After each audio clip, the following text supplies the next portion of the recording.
하나님 말씀은 시편 23편 1절부터 6절까지 보겠습니다.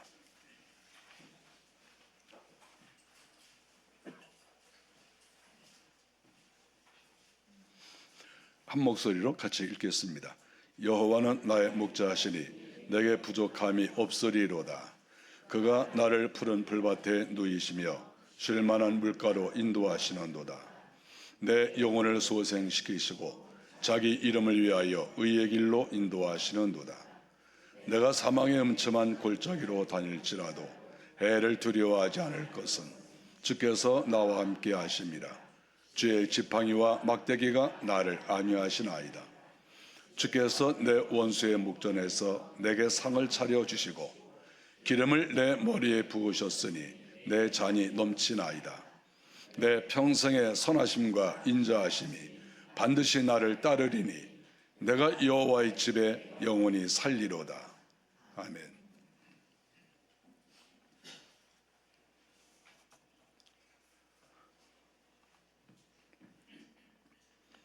시편 23편은 너무나 유명한 다윗의 시입니다. 다윗은 마태복음 1장 1절에 나오는 것처럼 아브라함과 다윗의 자손 예수 그리스도의 세계라 이렇게 기록되어 있듯이 손가락에 꼽을 수 있는 우리 인류 역사상 하나님을 잘 믿는 그런 사람이라고 볼 수가 있습니다. 다윗이 이 시를 썼다 하는 그러한 시들은 시편 중에서 73편이나 있습니다. 거의 절반 정도가 다윗과 관계된 그런 시라고 볼 수 있죠.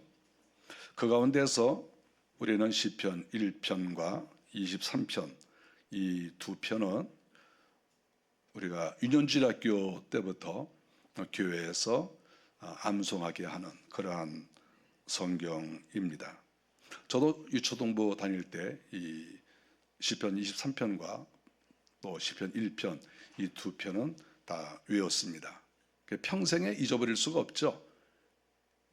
초등학교 1, 2학년, 3학년 이런 어린 나이에 이런 성경을 이렇게 암송을 하면 죽을 때까지 그것이 잊혀지지 않고 하는 것입니다. 그리고 그 말씀이 내 마음에 큰 힘이 되는 거죠.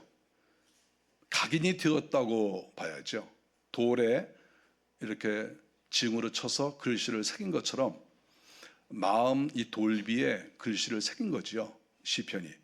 그래서 항상 이 땅을 살아가면서 나는 하나님의 자녀다. 나는 하나님의 양이다. 어떤 일이 있어도 하나님이 내 편이 되신다. 이런 것들이 이 가슴에 새겨져 있으니까 어떤 풍파나 어려움이 있어도 이 글씨가 지워지지를 않아요. 그래서 우리가 이 어렸을 때 성경을 배운다고 하는 것은 굉장히 중요한 일이고 또 그렇게 해야만 된다 하는 것을 알 수가 있습니다. 이 시편 23편은 다윗의 신앙을 잘 나타내 보여주고 있다 이렇게 말할 수가 있습니다. 우리가 잘 아는 말씀이니까 또 다시 한번 또 새겨서 이 말씀을 한번 보겠습니다. 먼저 1절에 보니까 여호와는 나의 목자시니 내게 부족함이 없다 이렇게 얘기를 했습니다. 이 세상에서 어떤 사람이 가장 복된 사람일 것 같습니까? 저는 이 다윗이 말한 것처럼 저 부족함 없어요. 이건 너무나 멋있는 말 아닌가요? 다윗은 그렇게 말했어요. 저 부족함 없는데요. 물어보세요. 뭐가 부족한지. 제가 다 대접해 줄 건데 저 부족한 거 없어요. 이거 너무 위대한 말 아닌가요? 우리가 이렇게 말을 해야 돼요. 하나님을 믿는 사람들은 저 부족한 거 없는데요. 저 만족한데요. 이렇게 말해야 되는 거 아닌가요? 저는 뭐도 부족하고 뭐도 부족하고 뭐도 부족하고 뭐도 부족하고 뭐도 아주 짜증나고 자꾸 이렇게 말을 하면 그 다윗의 신앙 고백하고 좀 거리가 있는 거 아닌가요? 예수를 믿는데 다윗의 이런 고백이 우리하고 관계가 없으면 될까요? 관계가 많아야 되는 거 아닌가요? 여호와는 나의 목자시니 내게 부족함이 없다. 나 부족한 거 없어요. 이렇게 다윗처럼 고백을 해야 됩니다. 왜 부족함이 없겠습니까? 자기가 이 땅에서 노력을 많이 하고 자기가 무슨 성공을 해서 그런 말을 하는 게 아니고 여호와가 나의 목자가 되시기 때문에 보니까 나는 부족함이 없다. 이렇게 얘기를 하는 거죠. 이거는 이론이 아니고 상상이 아니고 그럴 것이다라는 게 아니라 실제 그런 거예요. 실제. 자기는 정말 부족함이 없다. 다윗은 어려서 양을 키워본 사람입니다. 그래서 하나님과 자기의 사이를 양으로 많이 생각을 했습니다. 자기가 양을 키워봤거든요. 양을 키우는 사람의 심정이 어떠한지를 자기는 잘 알죠. 양 하나하나 다 신경 쓰고. 그랬을 때 하나님께서 나에 대해서 사랑하는 양과 같이 나에게 신경을 많이 쓸 것이다. 그리고 양을 위해서 모든 편의를 제공하는 것처럼 하나님도 나를 그렇게 하신다. 내가 양을 위해서 얼마나 애를 쓰냐. 아침에 이 양들을 정말 잘 좋은 곳으로 인도하고 저녁에는 그 울타리 안으로 양들을 잘 이렇게 또 들어오게 하고 이 양들이 혹시 하나라도 문제가 있는가 이런 거를 잘 살피듯이 하나님께서 자기를 양처럼 이렇게 살펴주신다. 이런 것을 그가 날마다 생각을 한 것이지요. 그래서 그는 여호와는 나의 목자시다. 이렇게 고백을 했습니다. 이런 고백도 아무나 할 수 있는 게 아니죠. 이런 제대로 충성하지 않은 그러한 목자가 있을 거 아닙니까? 목동이든지.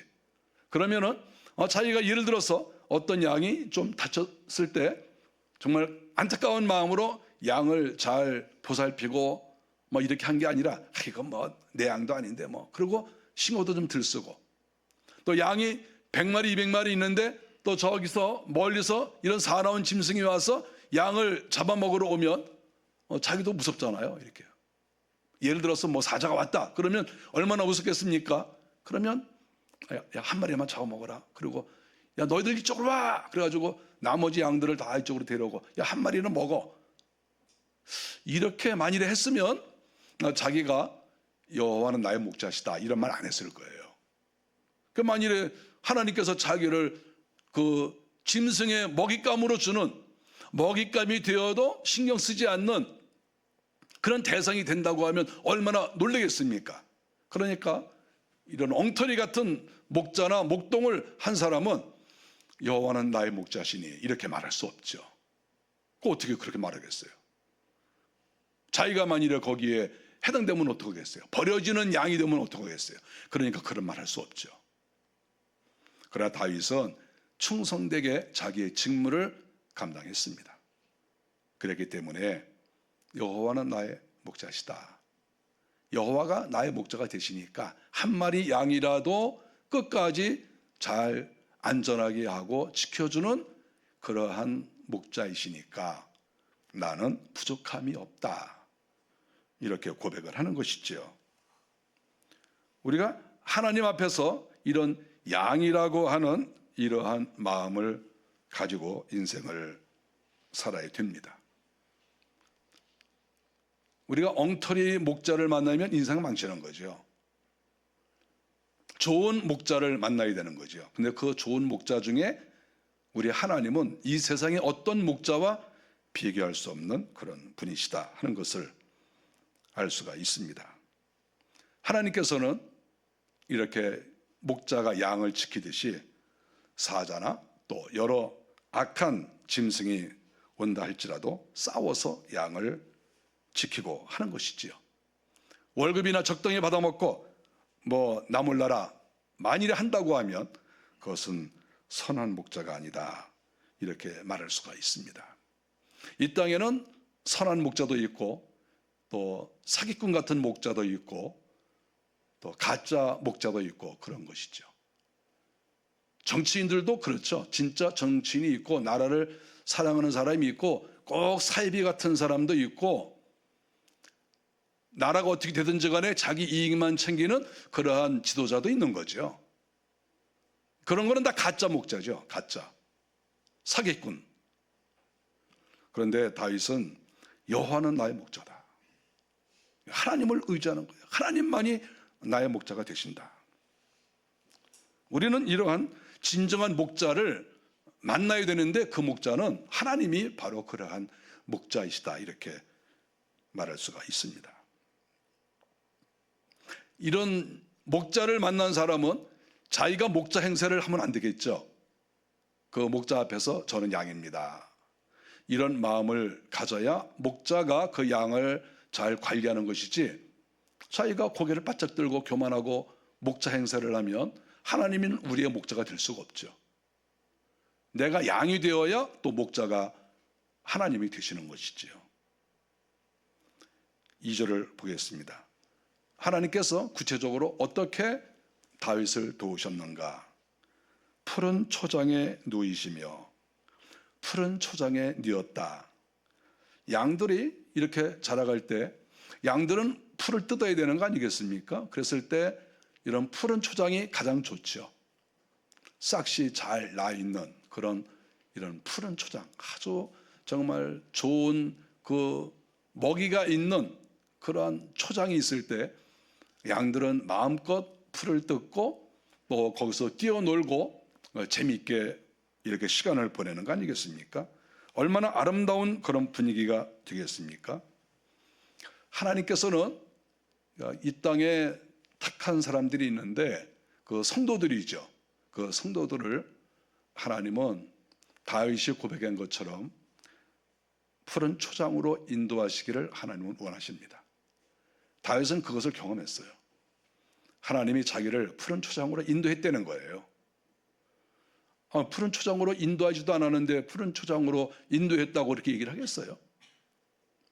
다윗이 여호와는 나의 목자시니 내게 부족함이 없으리로다, 그가 나를 푸른 초장으로 인도하셨다, 푸른 초장에 누이셨다, 만약 그랬을 때 다른 사람들이 아이 무슨 또 푸른 초장에 누워 생고생만 하면서 살았으면서 이렇게 말하면 어떡하겠어요? 다윗은 하나님께서 자기를 푸른 초장에 누이셨다고 하는 것을 분명히 경험하고, 또 우리들도 하나님을 믿을 때 하나님께서 다윗을 인도하셨던 것처럼 우리들을 푸른 초장에 누이시는 분이시다. 우리가 거기에서 편안하게 눕고 거기서 먹고 거기서 뛰고 또 양들끼리 서로 재미있게 지나고 이렇게 되는 것을 하나님께서는 원하시고 그렇게 해 주시겠다는 거예요. 그게 정상이에요. 기독교는 그런 거예요. 쉴만한 물가로 인도하시는도다.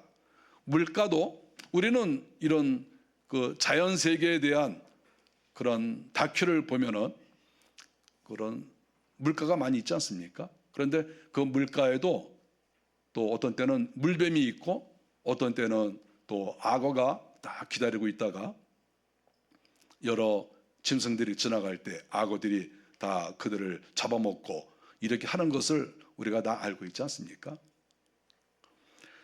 하나님께서는 이렇게 다윗을 인도하실 때 쉴만한 물가로 인도하셨다는 거예요. 잘 쉴 수 있는, 그리고 그 물도 오염이 되지 않은 정말 마실 만한 그러한 물가로 인도하신 거죠. 마음껏 그 물을 마시고, 물을 마실 때 자기를 공격하는 어떤 무리가 있을까, 여기에 대해서 염려할 필요가 없이 하나님이 쉴만한 물가로 인도하셨다. 다윗은 자기가 그렇게 해본 거예요. 자기도 양을 키울 때 다 그렇게 했습니다. 그러니까 자기의 삶을 보면서 하나님께서는 내가 양을 그렇게 아끼듯이 하나님도 나를 그렇게 아끼셨다, 이게 너무나 분명하고 확실하니까 이렇게 고백을 한 것이지요. 만일에 그 물가에 악어뿐만 아니라 또 유리 조각이 있든지 거기에 또 물이 오염이 되었다 그러면 어떻게 그 양이 잘 성장할 수가 있겠나요? 이렇게 쉴만한 물가로 인도하셨다, 이렇게 말씀을 하셨는데, 오늘날에도 하나님은 자기를 믿는 하나님의 백성들을 쉴만한 물가로 인도하시려고 애를 쓰십니다. 그것이 하나님의 목적이에요. 우리가 양이 되지 않고 자기 스스로 이리가 되고 자기가 사자가 되고 양의 모습을 보이지 않으니까 문제가 되는 거예요. 예수를 믿으면 다 양처럼 보이지만 양이 아닌 사람도 많잖아요. 염소도 많고 늑대도 있고 그렇잖아요. 예수 믿는 사람 중에서. 여러분 다 양이에요? 여러분 양입니까? 뭐 염소 아닙니까? 또 혹시 늑대나 이리 아닙니까? 양이 될 때 하나님의 인도를 받는 거예요. 하나님만 철저히 믿고 의지하고 나는 여우나 사자가 되지 않고 철저하게 하나님 중심으로 독사도 되지 않고 우리 주님께서는 이 독사의 자식들아 이렇게 책망하신 적도 있어요. 당시에 하나님을 믿는 사람들 아닙니까? 그런 사람들한테 이 독사의 자식들이라고 말하지 않았습니까? 오늘날에는요. 그럼 오늘날은 예수 믿으면 다 그러면 양이에요? 독사 자식 없어요? 우리가 진정으로 우리 주님 앞에서 나는 양입니다. 나를 인도하실 분은 예수 그리스도밖에 없습니다. 이런 마음으로 나가면 하나님께서 우리를 쉴만한 물가로 인도하셔서 우리의 인생을 복되게 하시고 편안하게 하신다. 우리가 이걸 믿어야 돼요. 또 이것을 신앙생활하면서 경험을 해야 됩니다. 계속해서 보겠습니다. 3절에 보니까 내 영혼을 소생시키시고, 주님이 우리의 목자가 되시면서 하시는 일 중에 또 하나가 바로 내 영혼을 소생시키는 거예요. 우리의 영혼, 우리는 속에 영혼이 있어요. 속사람이라고도 말할 수 있죠. 우리는 이 겉에 있는 이 사람도 중요한데 속사람이 더 중요해요. 우리가 죽을 때 내 속사람, 이 겉사람은 땅에 묻어두고 속사람만 하늘나라 올라가는 거 아닙니까? 그러니까 살아있을 때에는 육신도 중요한데 정말 속사람은 우리가 이 땅에 있을 때나 하늘나라 있을 때나 다 중요한 것이니까 우리의 영혼, 우리의 속사람이 정말 중요한 겁니다. 그런데 다윗이 고백하기를 내 영혼을 소생시켜 주신다, 이렇게 고백을 했습니다. 영혼이 약해질 때 하나님께서 신비한 능력으로 그 영혼을 강하게 해주시고 영혼을 자라게 하시고 영혼에 기쁨이 있게 하시고, 이것은 하나님이 하실 수 있는 거죠. 세상에 어떤 사람도 이거 할 수 있는 사람 없어요. 하나님이 우리에게 성령을 보내주시고 또 생수를 주시는 거죠. 물을 마셔도 정말 영양 있는 물, 사람을 살리는 물, 이런 물을 마시니까 속사람이 소생을 하는 거예요. 죽어가던 말라가던 문제가 있던 그런 사람들이 주님께서 성령을 보내시고 은혜를 내려주시니까 속사람이 살아나는, 항상 감사하고 기뻐하고 힘이 넘치고 이런 사람이 되는 거죠. 저는 실망하거나 낙심한 적이 거의 없어요. 인생 살면서 침체를 겪은 적이 없어요. 저는 주님께서 날마다 함께 하시고 성령이 내 속에 계시면 침체할 수가 없어요. 침체될 수가 없어요. 영적 침체라는 건 있을 수가 없어요. 하나님이 원망스럽고 나 하나님 믿어도 별거 아니네, 이런 생각을 가질 수가 없어요. 가질 수가 없어요. 내 영혼을 소생시켜 주신다. 이것은 하나님만이 하실 수 있는 일이에요. 세상에 어떤 사람도 어떤 교수나 정치가도 이거 할 수 없어요. 하나님만이 우리의 영혼을 살리시고 우리의 영혼이 소생되어서 힘차게 이 땅을 살아갈 수 있는 그런 영적 에너지를 우리 속에 주신다. 이것을 다윗이 고백을 하고 있습니다. 3절에 보니까 의의 길로 인도하시는도다. 하나님께서 다윗을 인도하실 때 항상 바른 길로만 인도를 하셨습니다. 하나님께서 다윗에게 야, 이거는 사기치는 거지만 네가 살아야 되니까 사기쳐. 너 뭐 이거 거짓말하는 거지만 이렇게 해야 네가 위기를 벗어나니까 너 이거 거짓말해, 이렇게 하신 적이 없어요. 하나님은. 다윗은 그렇게 산 적이 없어. 항상 하나님께서 의의 길로 인도하시는 게, 바른 길로, 그것이 하나님께서 원하시는 길이에요. 세상은 그렇게 안 가르쳐줘요. 내 이익을 위해서 거짓말해라, 네 이익을 위해서 사기쳐라, 네 이익을 위해서 한번 마음대로 해. 그것이 이 세상의 가르침이에요. 하나님 없는 사람들은 다 그러고 살아. 자기 이익을 위해서 별의별 짓을 다 해요, 이 세상 사람들은. 그러나 하나님의 사람들은 의의 길로 가는 거야. 어떻게 쓰든지 하나님께서 인도하시고 또 하나님께서 바른 길로 인도하시는 거죠. 우리가 어떤 때는 잘 못 따라갈 때도 있지만, 그러나 하나님께서 다시 힘을 주셔서 바른 길로 걸어가게 하시고, 그래서 의의 길로 인도하신다. 이것이 다윗의 고백이고, 다윗은 또 그렇게 살았고, 오늘날 우리들도 이 어려서부터 시편 23편을 암송하게 하는 이유가 뭐겠어요? 너희들도 그렇게 살아라, 그거 아니겠습니까? 교회 선생님들이 자기들도 예수를 믿어보니까 시편 1편과 시편 23편은 정말 이거 소중한 것이다, 그래서 어렸을 때부터 이거 가르치는 거 아니겠어요? 그러니까 의의 길로 인도하신다 하는 이 말씀처럼, 너희들은 절대 이 땅에서 거짓말하지 말고 사기치지 말고 너희들은 바른 길로 걸어가라. 그래야 하나님께서 기뻐하시고 너도 살고 다른 사람 산다, 이렇게 가르쳐주는 거 아니겠습니까? 의의 길로 가지 않는 사람은 영원히 죽습니다.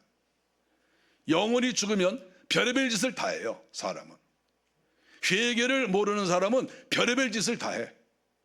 그게 인간이에요, 인간. 그래서 진정으로 이 땅에서 승리하면서 살기를 원하는 사람은 항상 자기 자신을 돌아보고 회개하고 잘못된 것을 고치고 하나님을 두려워하고, 내가 왕이 아니라 하나님께서 나의 목자시고 나의 왕이시다, 이런 마음으로 살아가야 나도 살고 다른 사람도 살리는 것인데, 그 영원히 죽어 있는 사람, 이런 악한 사람은 결국은 자기도 죽고 나라도 망치고 다른 사람도 다 고통을 주는 그런 악의 길로 걸어갈 수밖에 없다. 그것을 다윗이 이야기를 하고 있습니다. 우리가 이 세상에서 가장 악질이 누굽니까? 마귀 아니겠어요? 마귀는 하나님의 사람들이 의의 길, 바른 길로 걸어가는 것을 그렇게 싫어하면서 어쨌든지 회방하는 거죠. 그래서 이렇게 악의 길로 걸어가는 사람은 마귀에 씌웠다, 이렇게 보면 틀림없어요. 마귀에게 씌우지 않았는데 어떻게 그렇게 악의 길로 걸어갈 수가 있어요? 마귀가 붙잡고 있는 거지. 하나님의 사람은 바른 길로 안 갈 수가 없어요. 하나님의 사람은 의의 길로 가는 거야. 어떻게 쓰든지 자기가 손해가 돼도 나는 의의 길로 가겠다, 바른 길로 가겠다, 이렇게 하는 것이 하나님의 사람들이 걸어가는 길이죠.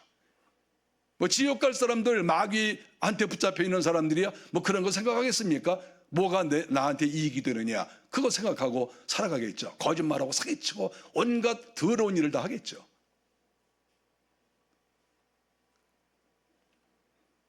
(4절에) 내가 사망의 음침한 골짜기로 다닐지라도 해를 두려워하지 않는 것은, 다윗도 이 땅에서 사망의 음침한 골짜기를 다녀본 적이 있는 거예요. 우리가 사람은 이 땅에서 누구나가 평탄한 길, 꽃길만 걸어갈 수는 없어요. 어떤 때는 나도 모르게 고통을 당할 때가 있죠. 그런데 하나님께서, 하나님의 사람은, 하나님의 양은 사망의 골짜기를 다니고 위기를 맞이하고 고통을 당하고 여러 가지 어려운 일이 있지만, 결국에는 하나님께서는 그것을 다 막아주시고 거기에서 빠져나오게 하신다, 이렇게 다윗이 고백을 하고 있는 것이죠. 원수의 공격도 막아주시고 질병도 막아주시고 가난도 막아주시고, 어쨌든지 하나님께서 하나하나 다 인도해 주신다, 이렇게 다윗이 고백을 했습니다. 다윗은 블레셋과의 전쟁, 다른 나라와의 수많은 그러한 전쟁 속에서도 살아남았습니다. 그가 또한 피난살이를 10여 년 동안 이렇게 했지만, 그리고 많은 위기가 있었는데 결국 하나님께서 살려주셨습니다. 너무 감사한 것이죠. 우리가 하나님을 믿으면 정말 감사한 것이, 수많은 위험과 어려움, 위기를 만나는데 나중에 보면 하나님이 그것을 다 통과하게 하셨다, 다 이기게 하셨다, 이런 고백을 우리가 다 할 수가 있는 것이죠. 4절에 주께서 나와 함께 하심이라. 이 세상에서 하나님이 나와 함께 하시는 것이 가장 큰 복이다, 이렇게 생각합니다. 우리는 가정의 달을 맞이해서 가정의 중요성에 대해서 다시 한번 우리는 다 생각을 해봐야 되는데, 나와 함께 할 사람들은 사실 최후에 남아있는 사람들은 가족들이죠. 그래서 가족들에 대해서 신경을 많이 써야 됩니다. 그것뿐만 아니라 좋은 어떤 관계가 있는 사람들도 많이 있죠. 그러나 우리가 정말 감사해야 될 것은 가족과 나와 가까운 사람들이 내 옆에 있다, 이것도 정말 감사할 일이지만 더 감사할 것은 주께서 나와 함께 하신다. 이것보다 더 큰 것은 없어요. 주님이 나와 함께 하신다. 주님이 나와 함께 하시면 안 되는 게 없잖아요. 주님은 만왕의 왕이시니까. 우리가 어떤 사람이 너 옆에 있다고 해도 그 사람이 힘이 없으면 도움이 안 돼요. 뭐 힘이 안 되는데 어떻게 해요? 옆에 있으면 뭐해요? 힘이 안 되는데. 그런데 하나님은 만군의 여호와시잖아요. 그러니까 하나님은 내 옆에 계시기만 하면 큰 힘이 되는 거죠. 다윗은 그런 경험이 있어서 주께서 나와 함께 하심이라 이렇게 고백을 한 것이죠. 너무 멋져요. 하나님이 나와 함께 하신다. 여러분 이런 고백할 수 있어요? 하나님이 나와 함께 하신다. 하나님이 나를 사랑하셔. 하나님께서는 나의 진정한 목자셔. 이렇게 고백할 수 있습니까? 이렇게 고백해야 돼요. 4절에 보니까 주의 지팡이와 막대기가 나를 안위하시나이다. 주님이 막대기 가지고 계신다는 거예요. 지팡이 가지고 있다는 거죠. 다윗도 양을 키우니까 지팡이 가지고 있는 거죠. 우리 지팡이 어떤 건지 아시죠? 지팡이가 끝에가 이렇게 꼬부라져서 길게 되어 있는 거, 뭐 막대기도 있고 지팡이도 있고, 그런데 다윗이 이거 가지고 다닌 거죠. 만일에 사나운 짐승들이 와서 양을 어떻게 해하려고 하면 그 지팡이를 가져가서 그 짐승들을 쫓아내는 거죠. 때리고 쫓아내고 그러는 거죠. 그건 짐승 학대가 아니에요. 양을 공격하는 그러한 짐승들은 때려야 되는 거죠. 그래서 때려 쫓는 거예요. 끝에가 또 이렇게 꼬부러져 있잖아요. 꼬부러져 있는 건 또 어떤 경우가 있냐 하면 양들이 웅덩이에 빠졌습니다. 그러면 양들을 건져내야 될 거 아니에요. 그럴 때에는 뭐 양들한테 막대기 이렇게 길게 내놓은 다음에 잡아, 그러면 뭐 양이 찾겠어요? 못 잡으니까 이거를 거꾸로 이렇게 잡는 거죠. 거꾸로 해가지고 양의 목을 딱 걸어가지고 이렇게 올리는 거예요. 이렇게. 그래서 끝에 이렇게 꼬부라지게 한 거예요. 딱 이렇게 하면 양이 뭐 그냥 끌려올 거 아니에요. 이렇게. 그렇게 해서 어떻게 쓰는지 양을 잘 보호하려고 이런 지팡이를 가지고 다니는 거죠. 다윗이 그렇게 다 해봤어요. 해보고 나서 하나님께서 자기를 그렇게 보호해 주시는 것을 철저하게 깨달은 것이죠. 5절을 보겠습니다. 내 원수의 목전에서 내게 상을 차려주시고, 상을 차려주신다는 거예요. 여기서 상을 차려주는 거는 단순하게 한 끼 먹을 수 있는 밥상 차리는 것을 가리키는 게 아니에요. 이거는 파티를 말합니다. 파티. 수십 명, 수백 명이 모여서 함께 식사하는 것을 가리키는 거예요. 이게 수백 명이 모여 있어요. 그러니까 거기서 파티랍니다. 그런데 거기에서 주인공이 나라고 하는 거예요. 수많은 사람들에게 음식을 대접하고 또 거기에 온 손님들, 그분들에게 이렇게 또 즐겁게 하기 위해서 무용수나 또 노래하는 사람들이 와서 또 춤추고 노래하고 그렇게 하는 것이죠. 그랬을 때 정말 아름다운 그런 멋진 잔치를 베풀면 수많은 사람들이 얼마나 기뻐하겠어요. 좋아하는 거죠. 박수 막 치면서 감사해요 막 그럴 거 아니에요. 여러분들 이렇게 뭐 사람들 100명, 200명 정말 멋진데 이렇게 가서 식사 대접 딱 해보세요. 사람들이 저절로 존경해요. 당신 진짜 훌륭하다고. 뭐 그러지 않겠어요? 바로 그걸 가리키는 거예요. 여기서 한 끼 먹는 밥상이 아니고 내게 상을 차려주시고 하는 이거는 아주 큰 잔치를 가리키는 겁니다. 그런데 이제 상황이 또 중요하지 않겠습니까? 여기서 보니까 내 원수의 목전에서 내게 상을 베풀어 준다. 원수의 목전에서, 즉 원수가 보는 앞에서라고 하는 말이 아니겠습니까? 원수가 보고 있는 거예요. 여기서 원수는 누굽니까? 다윗을 시기하는 사람, 다윗이 망하기를 바라는 사람, 다윗이 죽었다고 죽은 것을 원하는 사람, 하여간 별의별 사람들이 다 있죠. 특별히 뭐 사탄도 또 방해했겠죠.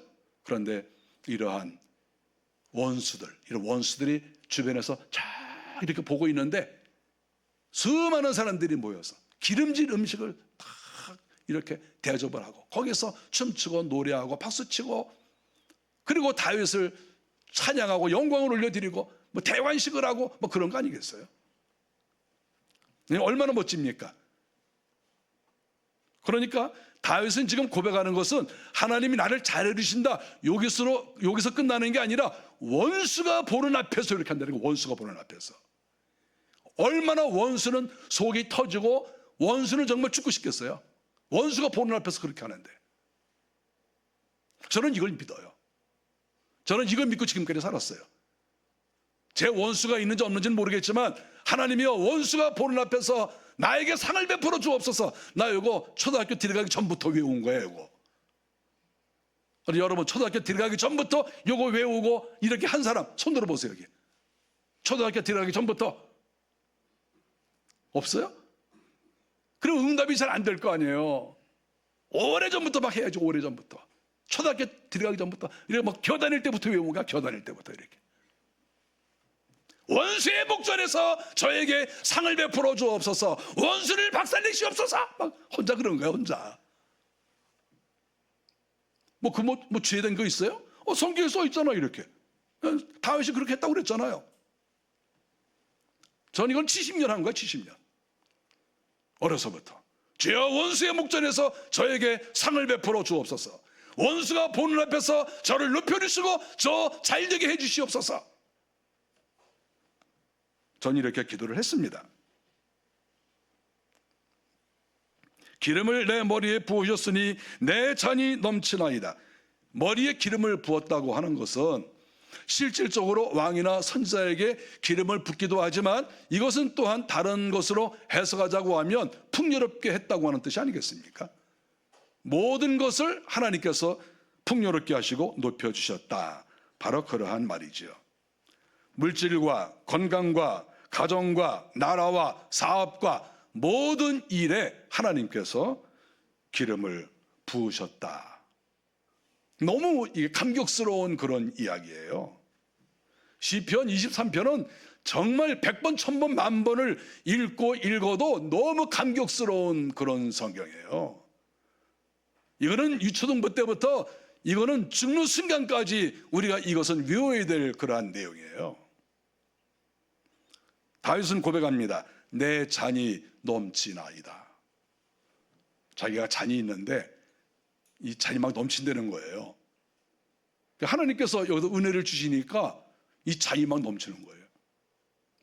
제가 이렇게 뭐 드라마 같은 거 보면 맥주잔 이렇게 들고 있으면 맥주를 쫙 따라 붓는데 막 넘치더라고.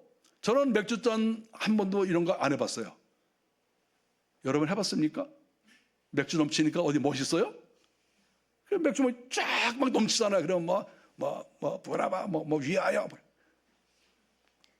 저는 그런 거 한 번도 안 해봤으니까. 그런데 잔이 넘치는 건 뭐예요? 이게 넉넉하다는 거잖아. 뭔가 이렇게 부족함이 없이. 이 잔은 단순하게 잔만 가리키는 게 아니라 자기 인생 전체를 가리키는 거예요. 자기 인생 전체. 그러니까 다윗은 자기가 일생을 살면서 하나님 앞에서 깨달은 게 뭐냐 하면 내 잔이 넘치는 거야. 내가 음식을 먹는 잔도 그렇고 이 잔은 술을 따라주는 것을 주로 가리키잖아요. 근데 자기 자신에게 하나님께서 모든 것을 쏟아부어 주셔서 넘치고 넘치는 거야. 부족함이 없이. 너무 아름다운 말이 아니겠어요? 다윗은 공연히 시 한 수 쓴 게 아니고 실질적으로 하나님이 자기에게 이렇게 하신 것을 알았고 또 경험했고 그래서 이 시를 쓴 것입니다. 내 잔이 넘치나이다. 저는 하나님께 늘 기도했습니다. 하나님, 원수의 목전에서 저에게 상을 베풀어 주시고 또 내 잔이 넘치게 해 주십시오. 저 이렇게 기도 많이 했어요. 우리 교회 성도들이 기도하실 때 제가 한 기도를 같이 했으면 좋겠어요. 주여, 원수의 목전에서 저에게 상을 베풀어 주세요. 주님, 제 잔이 넘치게 해 주십시오. 수도 없이 제가 기도한 건데 하나님께서 그 기도를 듣지 않으시겠어요? 듣지 않을 것 같으면 우리에게 기도하라는 말씀을 못 들어 하세요? 기독교가 뭐 하는 거야? 응답도 없으면? 그런 게 기독교인가요? 다윗은 또 작정을 했습니다. 내가 여호와의 집에 영원히 살리로다. 하나님께서 원수의 목전에서 상도 베풀어 주시고 내 잔을 넘치게 해주시고 이렇게 되니까 너무 감격스러운 인생이 되는 거예요. 그랬을 때 다윗의 고백은 내가 여호와의 집에 영원히 살겠습니다. 여기에서 여호와의 집은 이 땅에 있는 회막도 되지만 사실은 또 하늘나라를 가리킨다고 볼 수가 있습니다. 하늘나라가 진정한 여호와의 집이 아닌가요? 그는 천국을 본 사람이죠.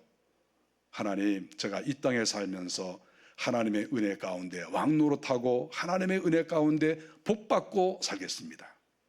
그리고 제가 이 땅에 있을 때에는 하나님의 회막 성전에 가서 내가 늘 즐거워하고 기뻐하고, 그러나 중국에는 내가 이 땅에서 죽어서 하늘나라 올라가서 하나님의 집에서 영원히 살겠습니다.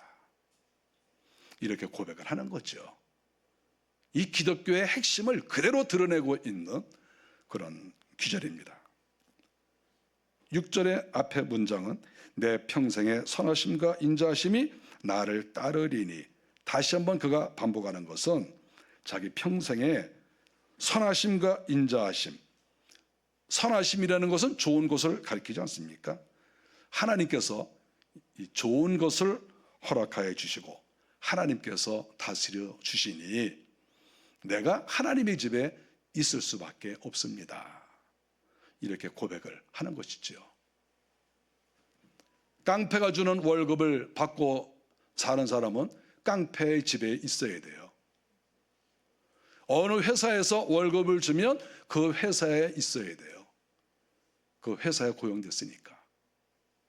하나님의 사람은 하나님께서 먹을 것, 입을 것, 모든 것을 주시기 때문에 하나님의 집에 있어야죠.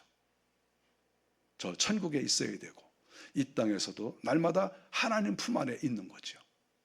그것이 진정한 기독교입니다. 오늘 어린이 주일인데 어린이들에게 이 시편 23편은 꼭 읽히고 가르쳐 줘야 될 그러한 성경이고, 또 이 말씀을 꼭 믿게 하고 죽을 때까지 평생에 이 말씀을 읽고 암송하고 또 읽고 암송하고 기도하고 그렇게 하여라. 이렇게 해서 이 말씀이 그대로 응답이 되어지는 그런 은혜가 있기를 바라고, 우리는 영적으로 다 어린아이와 같습니다. 우리가 다 어린아이니까 지금부터라도 이 말씀을 정말 내가 마음에 받아들여서 하나님 말씀이 저에게 이루어지게 하옵소서, 이런 마음으로 신앙생활을 열심히 하시기를 바랍니다. 기도하겠습니다.